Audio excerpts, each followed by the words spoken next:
नकल के दौरान पकड़े गए विद्यार्थियों पर यदि दोष सिद्ध हो जाए तो वे 2 साल तक बोर्ड परीक्षा में बैठने के लिए अयोग्य हो जाते हैं। जानकारी के अनुसार बोर्ड की परीक्षाओं के दौरान जो भी विद्यार्थी नकल करते पकड़े जाते हैं, उन्हें अपना पक्ष रखने का बोर्ड अवसर देता है। पहले विद्यार्थी को बोर्ड मुख्यालय में बुलाकर उससे सफाई मांगी जाती है, लेकिन इस वर्ष कोविड-19 के चलते बोर्ड ने पत्राचार के माध्यम से ही विद्यार्थियों को पक्ष रखने के लिए कहा था। इस दौरान लगभग 80 परीक्षार्थियों ने पत्र के माध्यम से अपना पक्ष रखा। स्कूल शिक्षा बोर्ड ने इस वर्ष कोविड-19 के चलते बोर्ड परीक्षा में नकल करते पकड़े गए विद्यार्थियों की सजा माफ कर दी है। परीक्षार्थियों के पेपर को मूल्यांकन करवाया गया और निर्धारित अंक प्राप्त करने वाले परीक्षार्थियों को पास कर दिया गया है। जो परीक्षार्थी फेल हुए हैं वे सितंबर में परीक्षा दे सकते हैं, क्योंकि बोर्ड ने छात्र हित को मद्देनजर रखते हुए हिमाचल प्रदेश राज्य मुक्त विद्यालय की 8वीं, 10वीं व जमा 2 कक्षा की परीक्षा के लिए नए छात्रों के पंजीकरण की सुविधा दी है। बोर्ड के अनुसार पिछले वर्ष के मुकाबले इस वर्ष नकल के कम मामले सामने आए हैं। इस वर्ष 10वीं में नियमित SOS विद्यार्थियों के 234 व 12वीं में लगभग 315 विद्यार्थियों को नकल करते पकड़ा गया। SOS 8वीं में 3 नकलचियों को पकड़ा गया था। पिछले वर्ष लगभग 800 नकल के मामले सामने आए थे।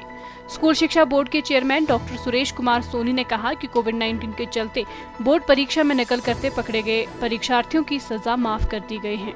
अभी जो हाल ही में हमने परीक्षा ली थी 10वीं और 12वीं की, उसमें जो नकल के मामले UMC ऐसे मामले बहुत कम मिले थे। रेगुलर क्लासेस में देखें, रेगुलर स्टूडेंट्स के 10वीं में 87 केसेस थे, हालांकि SOS में ज़्यादा थे। SOS में 165 के करीब थे और +2 में 86 रेगुलर में थे और 238 केसेस जो थे वो SOS के थे। रेगुलर जो जितने विद्यार्थी हैं उनमें तो नकल बहुत कम हुई है।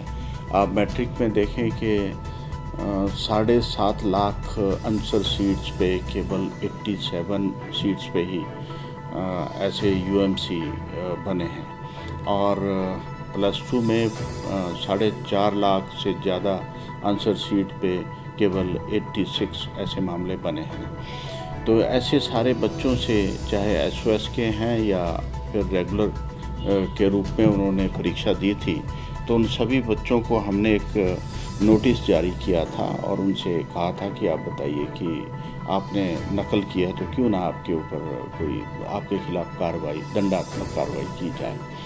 कईयों के जवाब आए, कईयों के नहीं भी आए, पर लेकिन हमने इस वक्त सोचा कि बोर्ड ने तय किया कि कोविड-19 के चलते हम एक राहत बच्चों को देनी चाहिए हमें। तो उसके चलते हमने जो उनको पेनल्टी लगनी थी या दंड लगना था वो माफ़ कर दिया और उन बच्चों के जो आंसर शीट्स थे उनको इवेलुएट करवाया है और जो पास होने की स्थिति में वो पास हो गए हैं और जो स्थिति में नहीं हैं तो वो उस स्थिति में रहेंगे, लेकिन उनको एक राहत के तौर पर हमने ये दिया है कि उनके दंड को माफ़ कर दिया।